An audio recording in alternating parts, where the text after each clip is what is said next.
Hey everyone, so the last time I was on this trail, 6 months ago probably at least, I was still grappling with eating disorder problems. And it feels so good every time I go somewhere that I haven't been since I still have binge eating problems. It feels so good every time I do that because it feels like I get to start anew again. So I thought I would come out here to record a video with some suggestions on how one can eat much more normally without feeling like they've deprived themselves. See, a lot of people, they keep telling themselves they need to eat less, they need to eat better, they need to give up certain foods. I think that's the wrong approach. A better approach is how do I have a good relationship with food so that I naturally, without even depriving myself, I naturally eat less, right? So here are some suggestions I would make. My very first suggestion is to think about why you are eating so much, right? If you're supposed to eat 1,500 calories a day, but you end up eating 3,000 calories a day, you gotta ask yourself what's driving you to eat those extra 1,500 calories a day, right? And you have to address those problems. And I think I know what was driving me to eat all the extra food that I didn't need. 3 years ago, I had a confluence of unfortunate events in my life. I had lost a friend to drug addiction. He had injured himself playing basketball. And that scared the crap out of me because I have an addictive personality myself.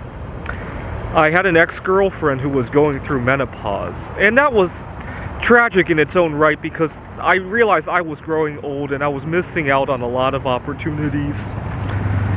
In retrospect, she's one of the few people, actually the only person ever to talk to me openly about menopause. Even my mother didn't talk to me like that. In retrospect, that should have been a welcome sign for me, but I took it the wrong way. And then, my current girlfriend, we were getting ready to take it to the next level in our relationship, and I became saddened about the prospect of the end of my single life.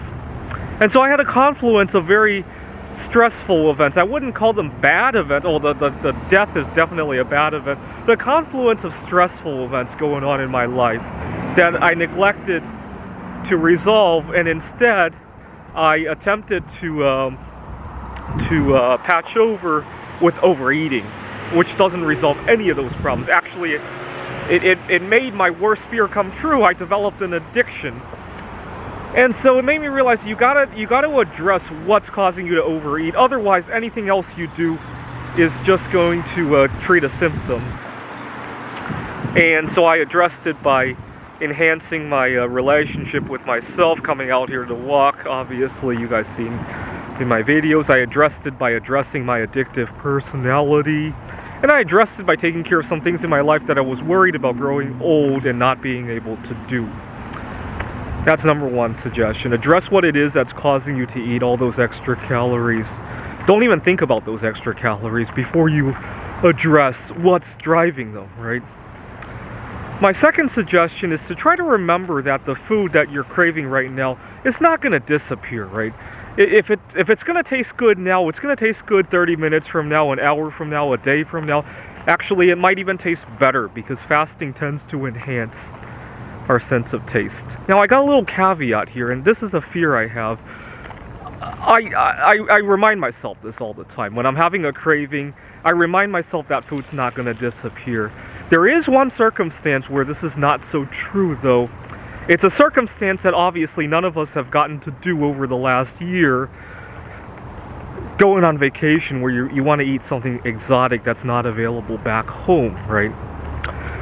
I love to travel to Taiwan. There's a lot of fish that I love there that is not readily available back home. I haven't given much thought to how I can adjust this strategy. The only thing I can think of is to try to remind myself that by keeping a good relationship with food, I'll probably live longer and have more trips back to Taiwan, right? That's the only thing I can think about. Anyway, that's a very minor edge case, though. Actually, there was another case back in November when a second wave of lockdowns was looming, I had a favorite restaurant where I had made a lot of connections. And I went there a few more times than I really wanted to, because lockdowns were looming. But it wasn't terribly binge eating. It was just, yeah, it was all right. But it gives you the sense that I really depend on the fact that my food is going to be there tomorrow to help me keep a healthy relationship with food. I probably depend on that strategy a little bit more than I want to admit. And it's making me nervous about going on vacation. I'll have to rethink where I go on vacation. See, when I go to the Rocky Mountains, I don't seem to have this big of a problem because most of the food available there is also available back home in Seattle. No problem there, right? I might just have to rethink about my vacation destination. My third tip for you, this one needs a little explanation, but let me say it out before I explain. Try to eat moment by moment. Don't think about what you're going to eat half an hour from now. Don't think about what you ate half an hour ago. Treat every bite like its own moment. Let me explain. Part of my eating disorder problem was that I would be looking forward to eating something on my way to work, or on my way to do something, or tomorrow when certain people come over, or tomorrow at a certain restaurant. I would think about that. I would plan for it. Something would happen. On my way to work to get the favorite food, it's sold out. Tomorrow, the state locks down again. Or something happens that doesn't allow me to get to the food. I get sick. I lose my appetite, right? And it used to be a big bummer for me. Nowadays, when that happens, I treat it as an adventure to try something new. Actually, speaking of the restaurants earlier, another one of my favorite restaurants, this is back in Missoula now, I had made some connections there. You know, I frequent restaurants a lot because once I find a restaurant that can do something about my dietary restrictions, I just go there over and over again.